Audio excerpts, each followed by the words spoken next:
परिचय। छात्रों, हम सभी सरल रेखाओं के बारे में जानते हैं। क्या कोई बता सकता है कि इन्हें किसने शामिल किया?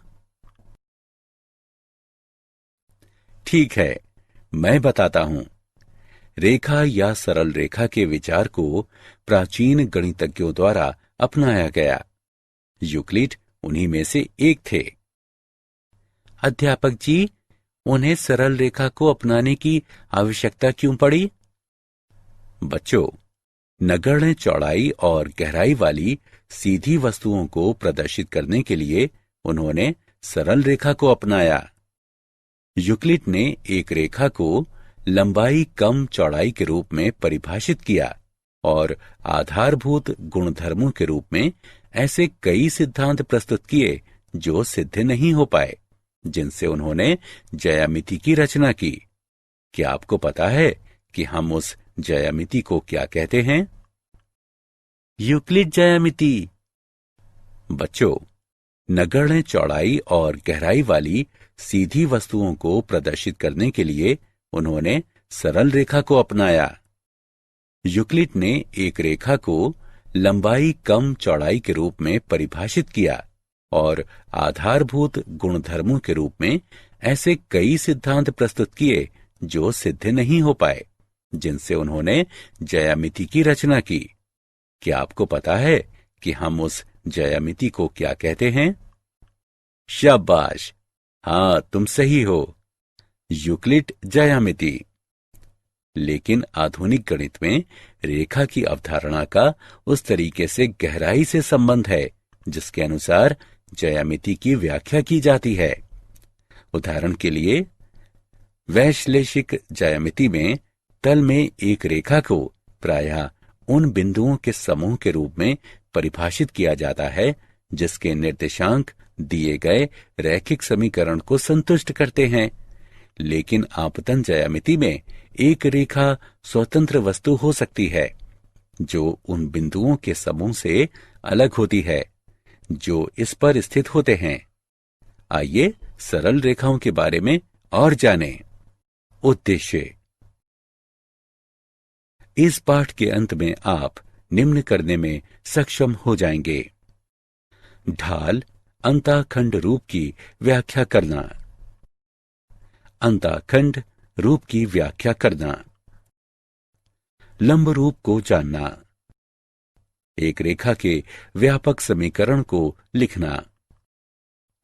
एक बिंदु से रेखा की दूरी ज्ञात करना। दो समांतर रेखाओं के बीच की दूरी ज्ञात करना। ढाल अंतःखंड रूप। किसी रेखा के समीकरण को प्रदर्शित करने के लिए शायद ढाल अंतःखंड रूप का प्रयोग सबसे अधिक किया जाता है। ढाल अंतःखंड रूप के प्रयोग में समर्थ होने के लिए आपको निम्न करने की जरूरत है। एक रेखा की ढाल ज्ञात करना और रेखा का y अंतःखंड ज्ञात करना। सामान्यतः ढाल अंतःखंड रूप में निम्न सूत्र को माना जाता है। y बराबर mx जमा b, जहां m रेखा की ढाल है और b y अंतःखंड है। ढाल अंतःखंड रूप का उदाहरण।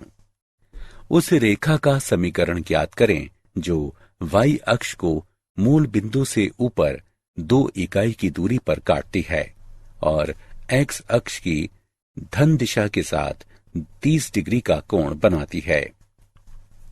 हल।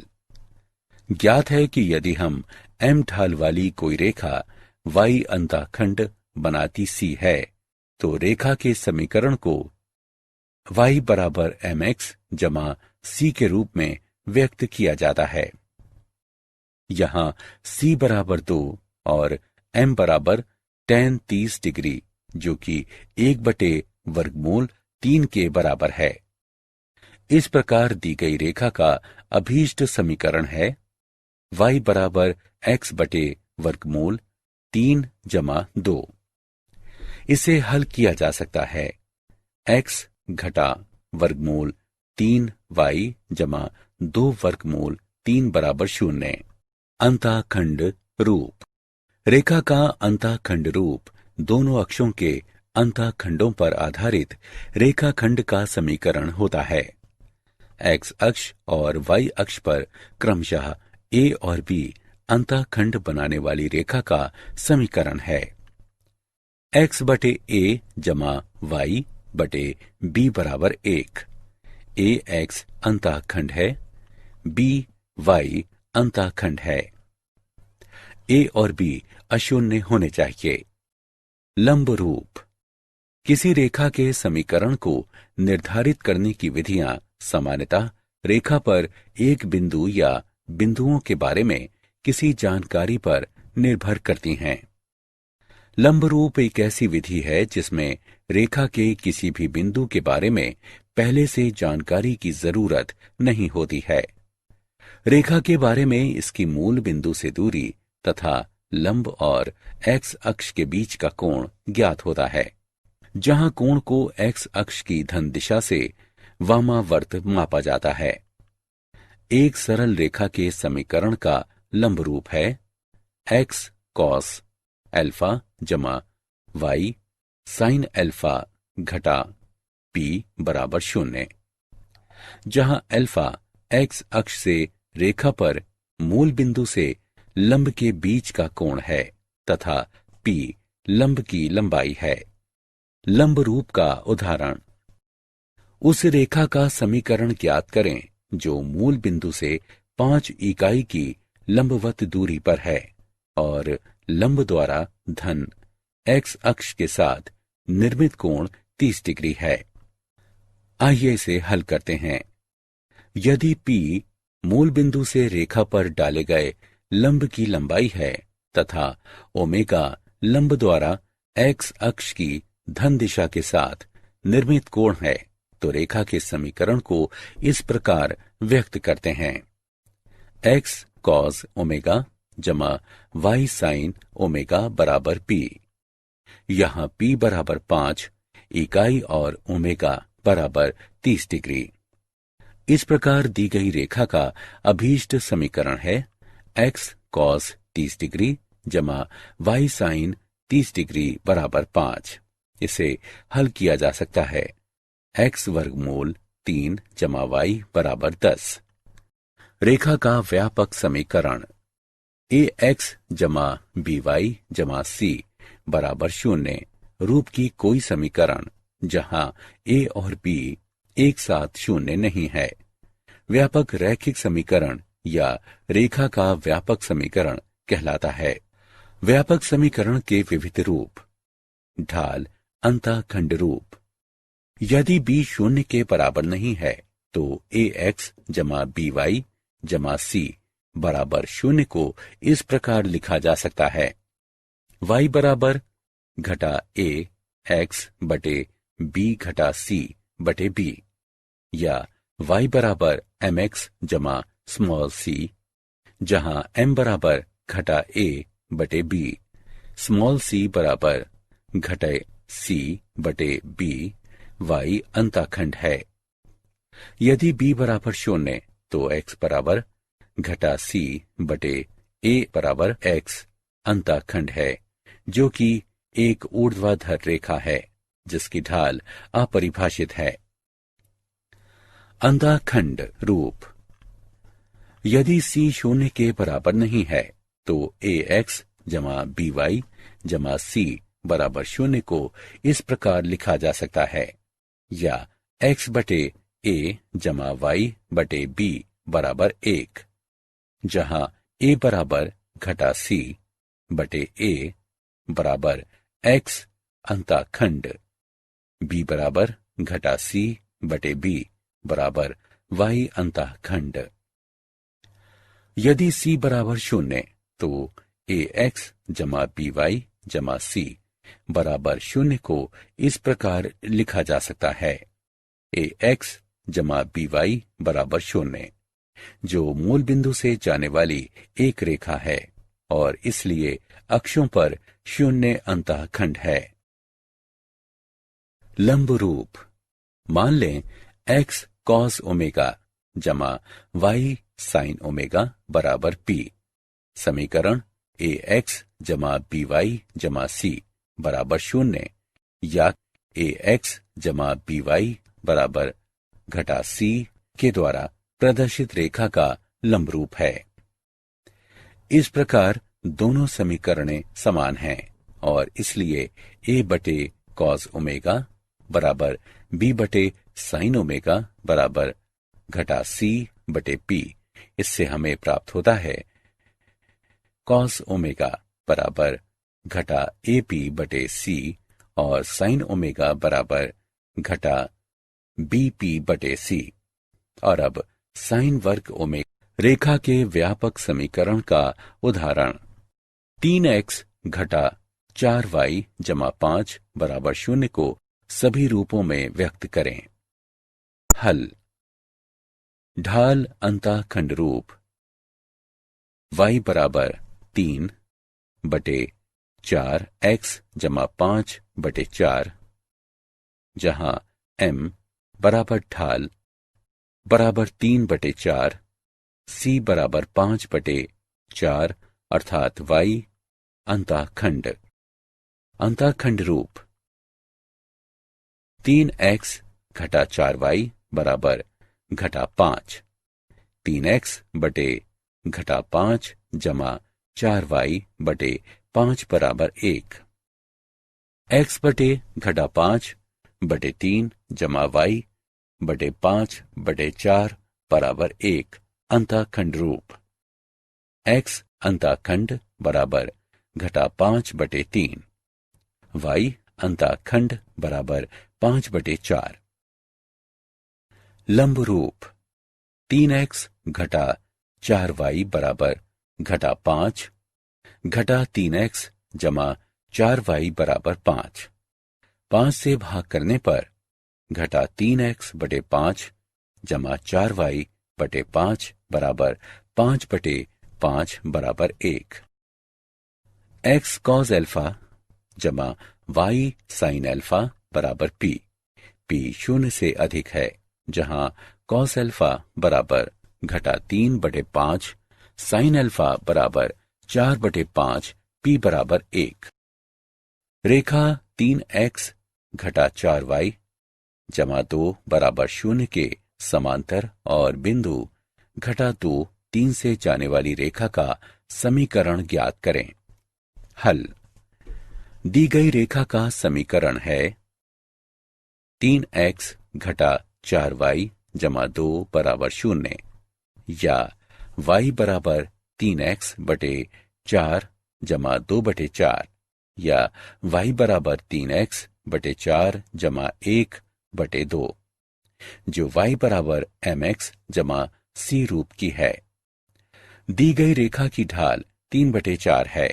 ज्ञात है कि समांतर रेखाओं की ढालें समान होती हैं, इसलिए दूसरी रेखा की ढाल है m बराबर 3 बटे 4।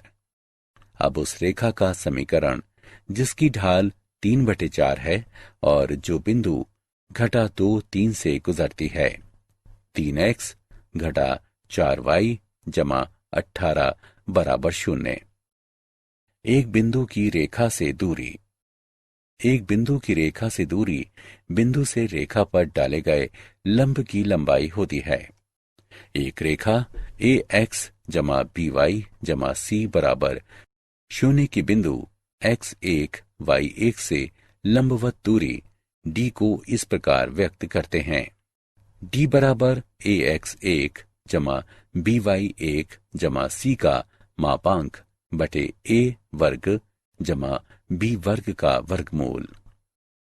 उदाहरण बिंदु 3 घटा 5 की रेखा 3x घटा 4y घटा 26 बराबर 0 से दूरी ज्ञात करें।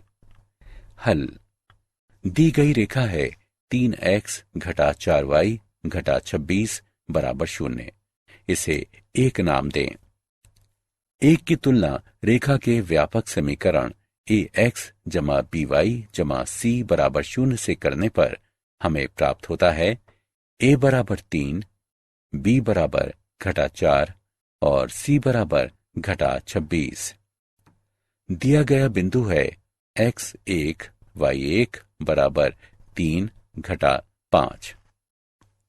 दिए गए बिंदु की दी गई रेखा से दूरी d 3/5 है। दो समांतर रेखाओं के बीच की दूरी।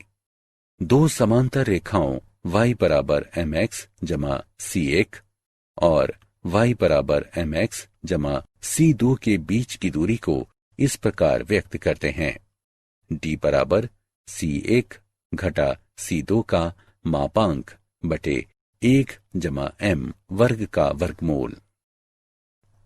यदि रेखाएं व्यापक रूप में हों, अर्थात ax जमा by जमा c1 बराबर 0 और ax जमा by जमा c2 बराबर 0, तो उनके बीच की दूरी है d बराबर c1 घटा c2 का मापांक बटे a वर्ग जमा b वर्ग का वर्गमूल।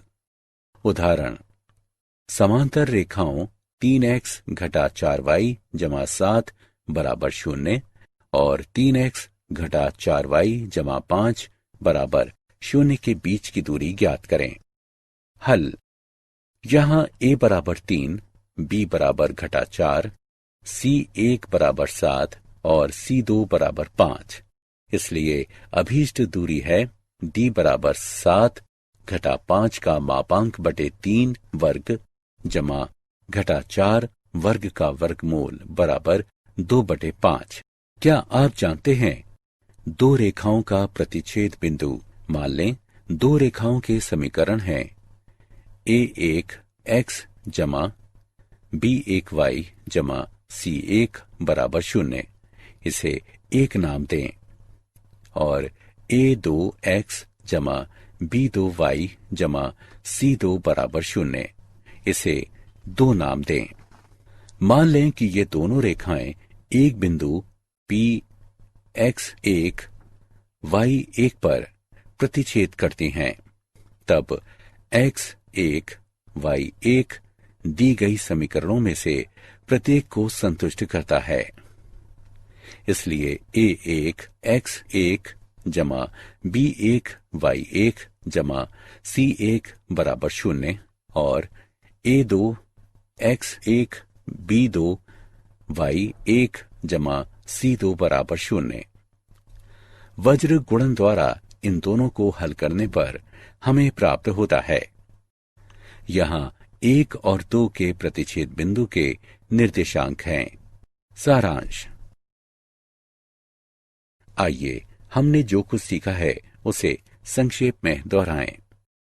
m ढाल वाली रेखा पर बिंदु x, y और y अंतःखंड C रेखा पर स्थित होते हैं यदि और केवल यदि y बराबर mx जमा c हो।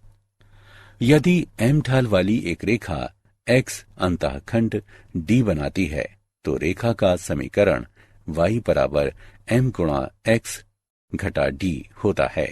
x और y अक्ष पर क्रमशः a और b अंतःखंड बनाने वाली एक रेखा का समीकरण x बटे a जमा y बटे b बराबर 1 होता है। मूल बिंदु से लंब दूरी p तथा लंब और धन x अक्ष के बीच ओमेगा कोण वाली रेखा के समीकरण को x cos ओमेगा जमा y sin ओमेगा बराबर p द्वारा व्यक्त किया जाता है। ax जमा by जमा c बराबर 0 रूप का कोई समीकरण जिसमें a और b एक साथ शून्य न हो व्यापक रैखिक समीकरण या एक रेखा का व्यापक समीकरण कहलाता है। एक रेखा ax जमा by जमा c बराबर 0 की एक बिंदु x1 y1 से लंबवत दूरी को इस प्रकार व्यक्त करते हैं। समांतर रेखाओं ax जमा by जमा c1 बराबर 0 और ax जमा by जमा c2 बराबर 0 के बीच की दूरी को इस प्रकार निरूपित करते हैं।